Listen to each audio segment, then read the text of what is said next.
On this channel, we are interested in all things VR, and my interest was piqued when I got asked to review the Gunface Gunstock from Business Company VR. This is a small company that sells other VR accessories like these fantastic Quest 2 adapters for the Vive Deluxe audio strap that I still use to this very day, and this dangler system that helps get that annoying cable out of the way when playing cabled PC VR experiences. So I thought I'd give this unusual but interesting Gunstock a try. What makes it so unique is that you can rest the Gunstock on the front of your headset to steady your weapon. You also have the traditional way of putting the stock on your shoulder, or you can do both, have it resting on both your shoulder and the headset. Now, it looks weird to be aiming like this with the stock pressed up against your headset, but I'm not concerned about the look so much as I just want to know if it actually works. So first comes the assembly. I won't go through all of the steps. Here's Ben from Business Company VR, who has a great assembly video in the description below if you want to know how to put it together.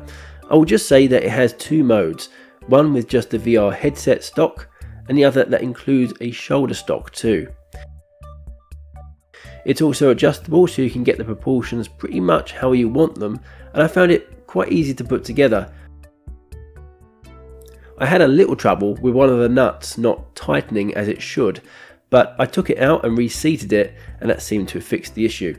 So assembly was pretty straightforward. In terms of the stock itself, it's made out of 3D printed parts, strong magnets and carbon fibre tubing. The construction seems solid yet lightweight, with the entire Gunstock weighing about 350 grams. There's also rubber padding on the back of the stock, so it stays firmly planted on the face of the VR headset and doesn't damage it. So then I got to testing, and I didn't get off to a very good start.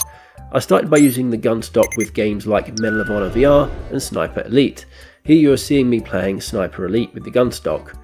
In some circumstances it was fine, I mean more than fine actually, it felt good, like when shooting this Sten gun here, but in other cases it just felt clunky and awkward, like when trying to reload this pump action by using the magnetic breakaway feature.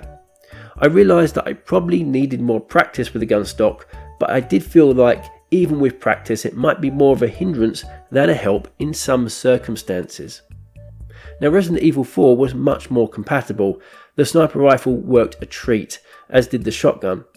And when playing games like Contractors and Pavlov, it really shined. So that was my first lesson here. The Gunstock is designed primarily for competitive multiplayer games like Pavlov. At least that is what my testing showed. When it comes to single player games, compatibility seemed to be a mixed bag due to the varying mechanics and controls adopted for those particular games. Now there are two main reasons why you might want to get a Gunstock like this, and that is to increase the realism and immersion of your games, basically to make it feel like you're holding a real weapon, and to improve accuracy. So the question is, does this Gunstock do that? Well, in short, yes. Firstly, when holding a two-handed weapon, the stock made it feel much more like the real deal. It was actually very satisfying. However, do bear in mind that with one-handed weapons like pistols and grenades, it does the opposite and can make it feel a little strange. So essentially, it's a bit of a trade-off. By increasing immersion with two-handed weapons, you also sacrifice a little bit of immersion when it comes to one-handed weapons. And then we come to accuracy, and boy did this thing improve my accuracy, at least with two-handed weapons. I tried it with the face stock, the shoulder stock, then both the face and shoulder stock combined. Now my preference was using both the shoulder and face stock together. The weapon felt much more stable having the 2 points of contact engaged, one on the shoulder and another on the headset. Now you can see the results of my accuracy testing in this video, and as you can see, there's a big difference. So if you're looking to get the edge in competitive shooting games like Pavlov, then I can totally see how this Gunstock will help. And by the way, unlike Sniper Elite VR, the shotguns work just fine in Pavlov using the magnetic breakaway feature. One other thing I experienced when using the stock for the VR headset. A couple of times I held it in a position on the headset where there was a bit of a dead spot and the cameras couldn't track the controllers as well as they should be, creating a few glitches with the tracking. But after adjusting the controllers on the stock itself, and adjusting where the stock was placed on the headset seemed to solve that issue. So some tweaking seemed to eliminate that occasional tracking issue that would come up.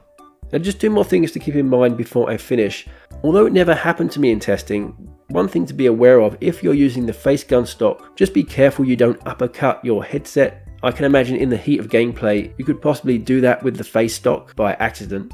And secondly, while I found the Gunstock increased immersion and accuracy when it comes to two-handed weapons, I didn't find it that useful for one-handed weapons or throwing grenades, and in fact it might even affect your performance, essentially make it worse with these one-handed weapons, because really it is designed to improve immersion and accuracy when you're holding things like rifles, machine guns and sniper rifles, so do bear that in mind. And that's something that not only applies to this gun stock but probably applies to all gun stocks, in that they are made primarily to be used with two-handed weapons. Anyway, if you're interested in this gun stock, I'll have it linked in the description below, along with Ben's assembly video, and like I say, he's got a number of other products in his store, so you might want to check those out too. That's about it for this video. Hope it's been helpful. If you have liked it, remember to give it a thumbs up, and if you're not subscribed already, you might also consider subscribing. Thanks for watching. I'll see you in the next one.